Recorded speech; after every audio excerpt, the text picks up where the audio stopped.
আসসালামু আলাইকুম ফ্রেন্ডস, সবাই কেমন আছেন? আমরা আলহামদুলিল্লাহ ভালো আছি। আরও একটি নতুন ব্লগ নিয়ে হাজির হয়ে গেলাম আপনাদের মাঝে। আর সকাল সকাল আমি ঘুম থেকে উঠেই এই সুকেসের কাচের জিনিসগুলো ভিজিয়ে রেখেছি কিছু। আমি তো পরশুদিন ধুয়েছিলাম গ্লাসগুলো, আর আজকে প্লেট বাটি এগুলো সব ধুয়ে নেব। আর ভিডিওর শুরুতেই বলে দিচ্ছি, যারা আমার চ্যানেলটায় নতুন তারা প্লিজ চ্যানেলটা সাবস্ক্রাইব করে দিবেন। আর ভিডিওটি ভালো লেগে থাকলে অবশ্যই একটি লাইক দিয়ে যাবেন। আমি 3টা বড় বোলের মধ্যে পানি নিয়ে নিয়েছি, একটার মধ্যে ভিজিয়ে রেখেছি আর 2টায় ধুয়ে নিচ্ছি। আর এগুলো ধোয়া হয়ে গেছে। ধোয়া হয়ে গেলে তারপরে আমি ঝরিয়ে নিচ্ছি এগুলো। একটা কাপড় বিছিয়ে নিয়েছি, এর মধ্যে শুকানোর জন্য আমি এখানে ছড়িয়ে দিচ্ছি। আর শুকিয়ে গেলে তারপরে আমি আবার সবগুলো তুলে ফেলবো।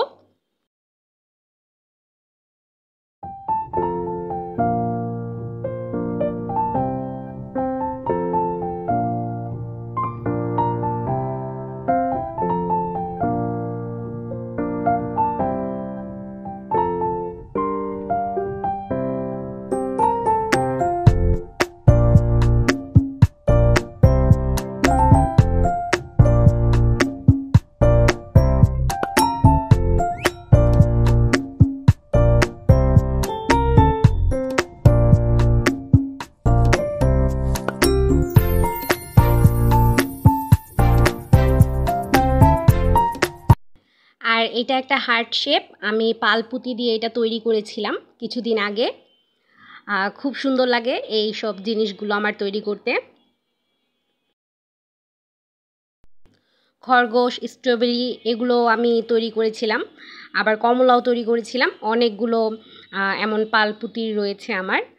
আর এটা ধুয়ে নিয়েছি, এখন সুকেসে ছিল এটা।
আলহামদুলিল্লাহ সবগুলো জিনিস ধোয়া কমপ্লিট হয়ে গেছে।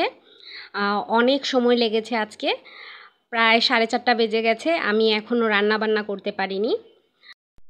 সকাল থেকে এই কাজ শুরু করেছি, প্রায় 4:30 বাজে তখন আমার এই কাজগুলো শেষ হয়েছে। এই যে এগুলো সব প্লেট। এই কাজগুলো করতে করতে আর রান্নার সময় পাইনি। আজকে ইফতারের পরে রান্না করতে হবে।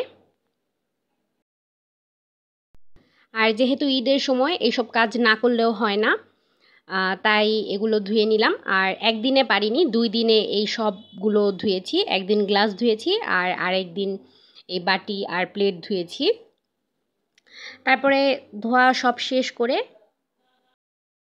ফ্রেশ হতে হতে প্রায় ইফতারের সময় হয়ে এসেছে। আর ইফতারের আয়োজন করে নিচ্ছিলাম তারপর। আর এদিকে এই যে ফল টল কাটা শুরু হয়ে গেছে আম্মুর। আর আজকে একটা তরমুজ এনেছিল, তরমুজটা প্রচুর পরিমাণে লাল ছিল।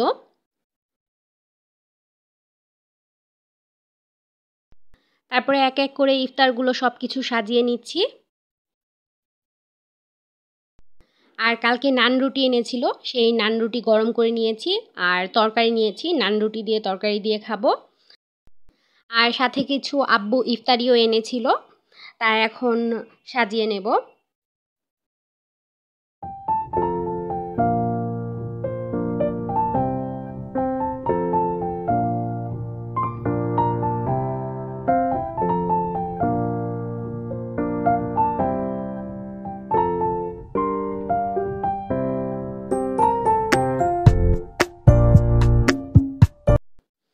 আর আজকে একদমই মিনি সাইজের আলুর চপ, পেঁয়াজু আর বেগুনি এনেছিল, একদমই ছোট ছোট ছিল।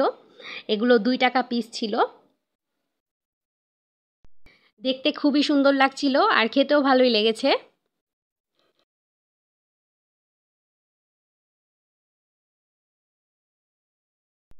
তারপরে মুড়ি মাখিয়ে নিলাম, আর অনেক দিন পর মুড়ি ভর্তা খেয়েছি আজকে। আর ইফতার শেষ করে চলে এলাম রান্নাঘরে রান্না করার জন্য। আজকে শুটকি খাবো, অনেক দিন ধরে শুটকি খাওয়া হয় না, রমজান মাস যেহেতু, তাই শুটকি খাওয়া হয় না। আমি লইটা শুটকি রান্না করব আজকে সন্ধ্যা রাতের জন্য, সেহরিতে তো আর শুটকি খাওয়া যাবে না। আর শুটকিগুলো একটু ভেজে নিয়েছি, এখন ধুয়ে নেব।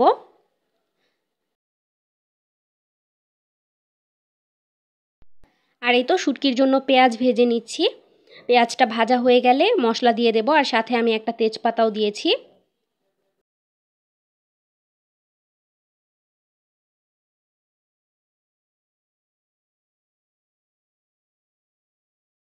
আর এই জায়গায় শুটকিগুলো ধুয়ে রেখেছি আমি।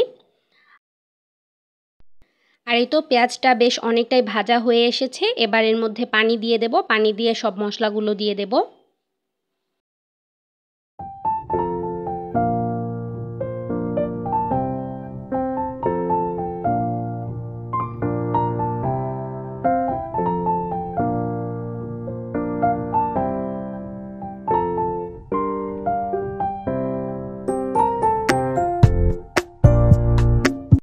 পেঁয়াজের সাথে মশলাটা কিছুক্ষণ কষিয়ে নিয়েছি, এবার এর মধ্যে ধুয়ে রাখা লইটা শুটকিটা দিয়ে দিয়েছি।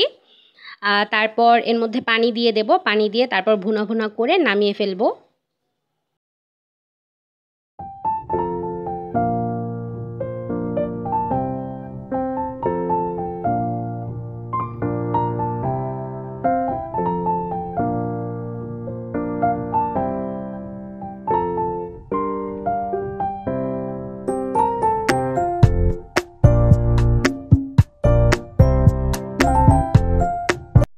আর এই তো শুটকিটা হয়ে গেছে, আমি নামিয়ে রেখেছি। আর ভাত বসিয়ে দিয়েছি সেহরি আর সন্ধ্যা রাতের জন্য। আর এদিকে ডালও রান্না করে নিয়েছি।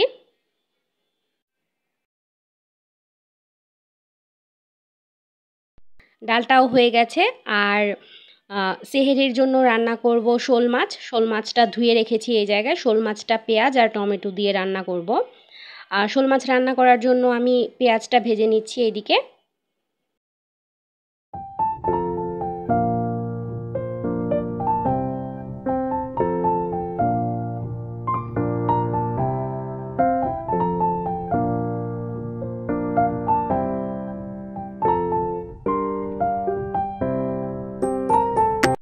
পেঁয়াজটা ভাজা হয়ে যাওয়ার পর এর মধ্যে টমেটো আর মশলা দিয়ে দিয়েছি। আর পেঁয়াজ আর টমেটোটা সেদ্ধ হয়ে গেলে তখন আমি এর মধ্যে মাছগুলো দিয়ে দেব।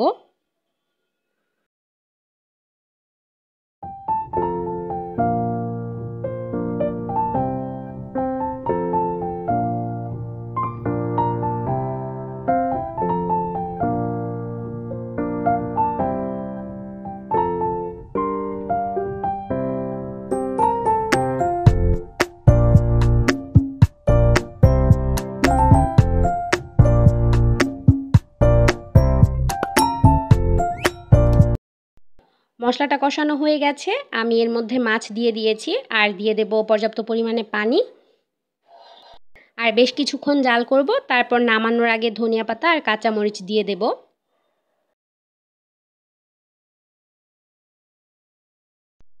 আর এই তো তরকারিটা প্রায় হয়ে এসেছে, ঝোলটা আর একটু শুকিয়ে গেলে তখন আমি নামিয়ে ফেলবো। আর দিয়ে দিচ্ছি কাঁচামরিচ আর ধনিয়া পাতা কুচি। আর এই তো আজকের ভিডিওটা এ পর্যন্তই। ইনশাল্লাহ আগামীকাল দেখা হবে নতুন আরও একটা ভিডিও নিয়ে। ততক্ষণ পর্যন্ত সবাই ভালো থাকবেন, সুস্থ থাকবেন এবং আমাদের জন্যও দোয়া করবেন। আজকে এ পর্যন্তই। আল্লাহ হাফেজ।